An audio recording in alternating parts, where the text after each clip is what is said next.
अल्लाह पूछे तो ए ईमान वारा मर्दो ए ईमान वारियूं औरतूं पंहिंजे रब खां डिजो। उहो रब जेको तव्हांजो ख़ालिक आहे मालिक आहे जंहिं तव्हांखे पैदा कयो आहे जंहिंजी बादशाही में रहो थियूं जेको रब तव्हांखे रोज़ी खाराए थो प्यारे थो उन रब जी ज़ात खां डिजंदियूं कयो।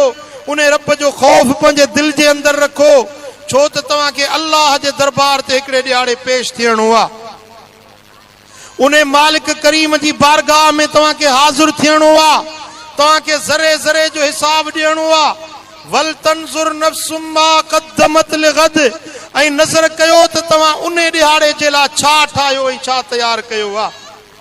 अल्लाह तो फरमाए त वल तंजुर नफ्सुम मा क़द्दमत लिग़द ऐं हर जीव हर इंसान ॾिसे त उन क़यामत जे ॾियारे जे लाइ छा ठाहियो आहे छा तयार कयो आहे।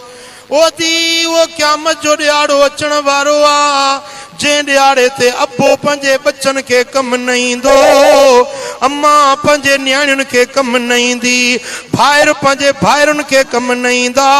क़ुरान तो फरमाए त यौम यफिरुल मरउ मिन अखीह भाउ भाउ खां बेज़ार थी वेंदो पीउ पंहिंजे बच्चनि खां बेज़ार थी वेंदो को कंहिंजी रड़ दाह कोन ॿुधंदो को कंहिंजे सॾ में साणी थियण वारो कोन हूंदो।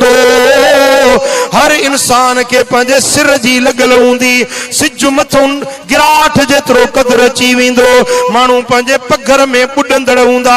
रब पुछा कंदो त ओ बानी जेका उमिरि ॾिनी मां कहिड़नि कमनि में गुज़ारियई जवानी ॾिनी मां कहिड़नि कमनि में गुज़ारियई माल ॾिनो मां कहिड़े कम में ख़र्च कई दौलत पैसो ॾिनो मां कीअं कमाई कीअं ख़र्च कई वधी पाई पाई जो पुछाणो थींदो ज़रे ज़रे जो हिसाब